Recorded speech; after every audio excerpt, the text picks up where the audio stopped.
जय हिंद, वंदे मातरम, भारत माता की जय। राष्ट्रवाद की बात प्रहार के साथ आप सभी का हार्दिक स्वागत है। दोस्तों, बिहार में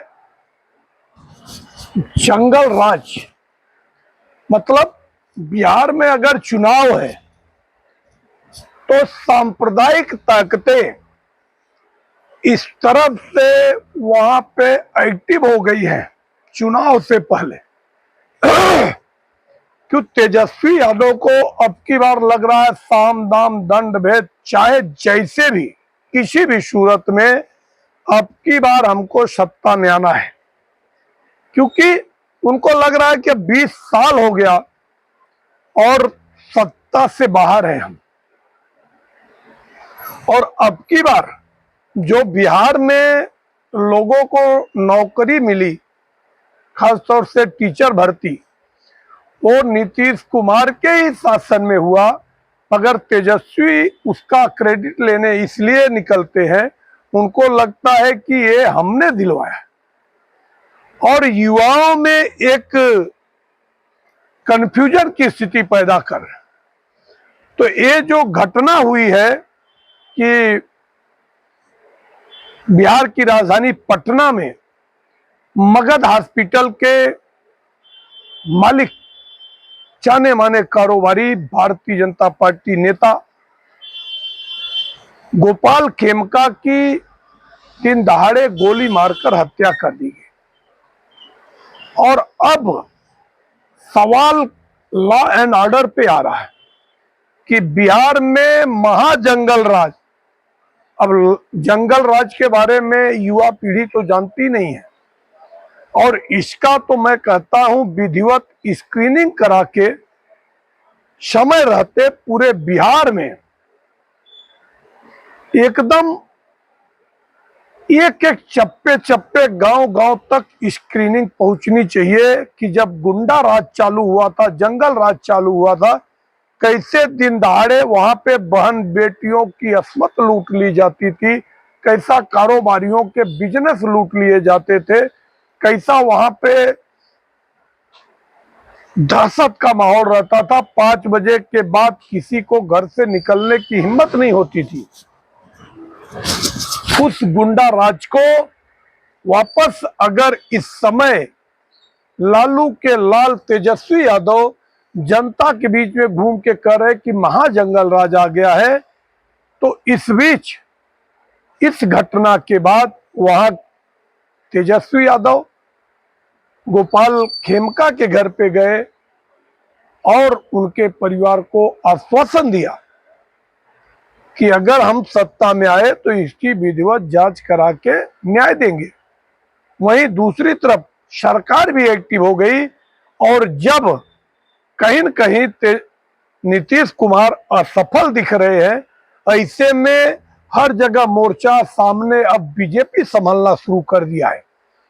जबकि ये बात तय है कि ये जो एडमिनिस्ट्रेशन है वो लापरवाही कर रहा है, और एडमिनिस्ट्रेशन भी यही चाहता है कि किसी सूरत में अब की बार बिहार में सत्ता बदली हो जाए और तेजस्वी यादव को कुर्सी मिल जाए, तो हम लोग अपने मन से बिहार को विधिवत लूट सकते हैं, वापस अपने हिसाब से सरकार चला सकते हैं, जैसा पश्चिम बंगाल में हो रहा है। कि पश्चिम बंगाल में मुर्शिदाबाद में हिंदुओं को दिन दहाड़े गोली मार दी गई, उनकी दुकानें जला दी गई, बाद में कुछ हुआ नहीं, और चुनाव हुआ तो प्रशासनिक पावर दिखाकर ममता बनर्जी वहां पे उपचुनाव भी जीत गई। तो अब तेजस्वी यादव को भी ये लग रहा है कि ये लीपापोती करके, प्रशासन से मिली भगत करके, और इस मुद्दे को हम भुना लें। तो वहीं पे बीजेपी के उप मुख्यमंत्री विजय सिन्हा ने बहुत बड़ा बयान दिया है। उन्होंने कहा ये जो गुंडा राज के समय, जंगल राज के समय पनपे हुए माफिया हैं, अब उनके घर पे बुलडोजर चलाने का समय आ गया है। अब पहली बार ऐसा लग रहा है कि बिहार में भी चुनाव से पहले बुलडोजर एक्शन होगा और अजय वर्मा जो बेऊर जेल में है उसके पास कनेक्शन जा रहे हैं।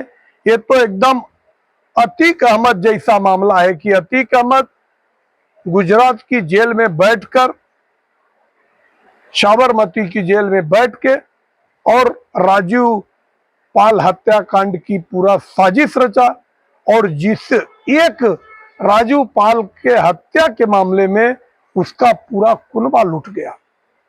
तो सरकार को एकदम सेम उसी प्रकार ये अजय वर्मा अगर पहले से हिस्ट्री सीटर है, जेल में बंद है, उसकी पूरी जन्म कुंडली निकालकर और उसका पूरा जितना भी है साम्राज्य उसको ध्वस्त करना चाहिए, बुलडोजर कार्रवाई करनी चाहिए, पूरी संपत्ति जब्ती कुर्की करनी चाहिए।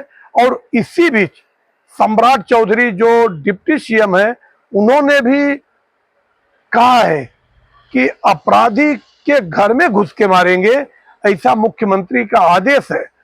तो हम कहते हैं कि इस समय सही मौका है कि जिस हिसाब से बीजेपी ने नीतीश कुमार को विश्वास में लिया हुआ है और विश्वास में लेकर ऐसे त्वरित एक्शन शुरू कर देना चाहिए कि जो संगठित गिरोह है, माफिया है, उनके घरों पे बुलडोजर चलाए, उनका 2-4 का एनकाउंटर करे और जो दहशत फैला हुआ है कि वापस जंगल राज रिटर्न हो सकता है, इस दहशत को सही समय पे समाप्त करना चाहिए, उस पर रोक लगाना चाहिए।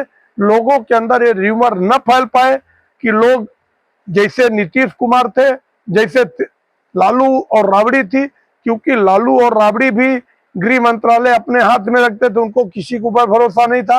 और वैसे ही नीतीश कुमार है कि 20 साल से मुख्यमंत्री है मगर एक गृह मंत्रालय अपने हाथ में रखते हैं। जबकि मैं जब सत्ता परिवर्तन हुआ था तो मैं उसी समय कहा था कि नीतीश कुमार को गृह मंत्रालय और लॉ एंड ऑर्डर बीजेपी के हाथ में दे देना चाहिए। और खासतौर से सम्राट चौधरी जो युवा नेता है और बोल्ड नेता है, बड़े डिसीजन लेने लायक है, क्षमता वाले नेता है, उनके हाथ में दे देना चाहिए और समय रहते इन गुंडा माफियाओं का उन्मूलन करना चाहिए। नहीं तो चुनाव में कहीं न कहीं तेजस्वी को फायदा हो सकता है, जैसा कि शी वोटर का सर्वे भी दिखा रहा है कि सर्वाधिक जनता 35 से 40% लोग चाहते कि तेजस्वी यादव मुख्यमंत्री बने, वहीं 20% लोग चाहते हैं कि नीतीश कुमार बने। तो ऐसे में समय रहते ये जो माहौल है, ये माहौल बनने से पहले ऐसे त्वरित एक्शन लेने चाहिए कि समय रहते सब कुछ सही हो जाए। और गोपाल खेमका के परिजनों ने जो एफआईआर कराया ज्ञान लोगों के साथ अभी तो खिलाफ, अभी तक तो कोई पकड़ा नहीं गया है, मगर मुझे उम्मीद है कि जिस हिसाब से डिप्टी सीएम विजय सिन्हा भी एक्टिव हुए हैं और वो भी माइलेज न काट ले तेजस्वी, वो भी गोपाल खेमका के परिजनों से जाके मिले हैं, उनके परिजनों को आश्वासन दिया कि आपको उचित मुआवजा भी सरकार से दिलाएंगे। वैसे वो खुद मगध हॉस्पिटल के मालिक है, उनके पास पैसों की कोई कमी नहीं है, मगर 2019 में उनके बेटे, बड़े बेटे की भी ऐसे ही हत्या हो गई थी वैशाली में। तो मैं कहता हूं एक एक करके अगर उनका परिवार ही ऐसे समाप्त हो जाएगा तो आगे क्या होगा। तो सरकार को आंखें खोल के काम करना चाहिए और किसी प्रकार का जमीन नहीं छोड़ना चाहिए जो कि विपक्ष उस पर राजनीति करे। वहीं दूसरी तरफ जो समीक्षा हो रही है वोटर की कि फिर से नया वोटर लोगों का वेरीफाई हो, रिव्यू हो, उसमें तेजस्वी यादव और सबसे बड़ा बयान दिया राबड़ी देवी ने। उन्होंने कहा कि अगर चुनाव आयोग आपके घर पे आके डॉक्यूमेंट मांगता है तो आप डॉक्यूमेंट मत दीजिए। अगर जिसकी माँ बाप नहीं है या भाई बहन नहीं है, उनको डॉक्यूमेंट नहीं देना चाहिए। ये कहीं न कहीं ये लोग वापस अराजकता फैलाना चाहते हैं और सुशासन सही नीति से सत्ता में नहीं आ पा रहे हैं। इसके लिए वो लोग चाहते हैं कि बैकडोर से ही हम सत्ता में आ जाएं। अगर आप लोगों को हमारा विश्लेषण अच्छा लगे तो आप चैनल को सब्सक्राइब करें और हमारी पूरी क्लोज नज़र बिहार चुनाव से पहले बिहार पे है, तो हम और अनेक कोई भी मुद्दे पे बिहार के लिए वीडियो बनाऊंगा। और आप लोगों से मेरा अनुरोध है कि आप चैनल सब्सक्राइब करें और अपने लोगों तक शेयर करें। जय हिंद, वंदे मातरम, भारत माता की जय। धन्यवाद।